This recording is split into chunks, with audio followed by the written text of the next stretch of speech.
Duncan Weldon recently said that Osborne's comprehensive spending review, we likened it to smart politics, but awful economics. He's not wrong. YouGov have polled 34% of people blame Labour for the crisis that is looming. Ipsos Mori have worked out that 41% of people think the coalition is good and what they're doing is fine. In keeping with Keynesian economics, and you can see Keynes on your screen now, fiscal credibility should be something to think about, mostly in the medium term. Support for the economy is something to think about in the short term, or something to focus our attention on. Now, a lot of the example that the coalition government plucked from the air is Canada, but their economy, or their debt, peaked at about 101% of their gross domestic product. Ours here is around 70%. It's only in the last decade that 40% of debt compared to the GDP has been quite usual, quite typical. But also something else that's forgotten is that Canada was locked between nations running at a trading surplus like the United States. Well, we haven't got that privilege here.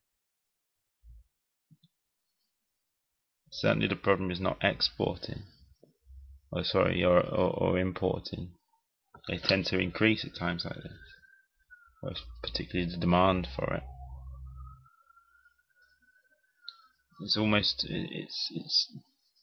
important to remember that the Labour Party arrived on the scene 13 years ago with extremely or historical low levels of spending and very little long-term investment. It was very underinvested, and so the context of the spending that came under Labour's watch must be looked at with regards to that as well.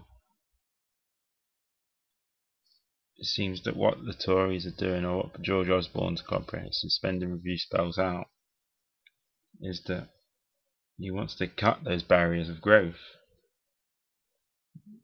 The three of the four typical ways of economic growth, or components of economic growth, are investment, household spending, and government spending. And in short, there seems to be a lack of plan to bring these three things up, or to raise these things,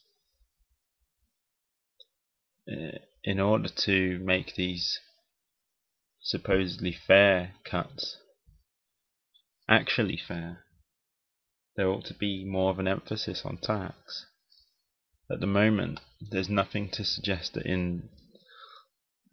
from now up until 2015 there will be, as a measure of reducing the size of the deficit, a ratio of 80-20 on cutting and tax.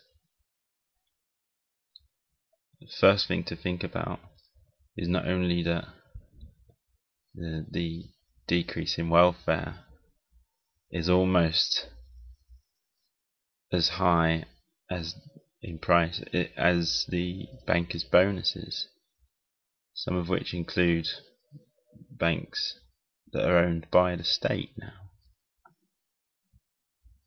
One way to right this wrong, is for a 50% tax immediately on £100,000, with wages between £100,000 and £150,000 a year. But not only that, by obliging tax havens to open the books, so as to curb tax evasion. Also, it's incumbent upon Osborne to make sure that not just 4 of the 15 major banks managed to meet their tax obligations, but all of them, all of those banks, then you can start talking about fair. It seems that the way the axe has been welded upon the poor and welfare claimants rather than the super rich, and the fact that there is only small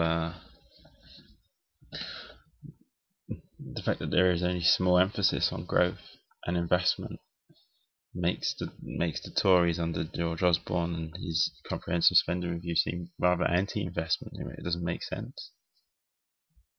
It's certainly not fair.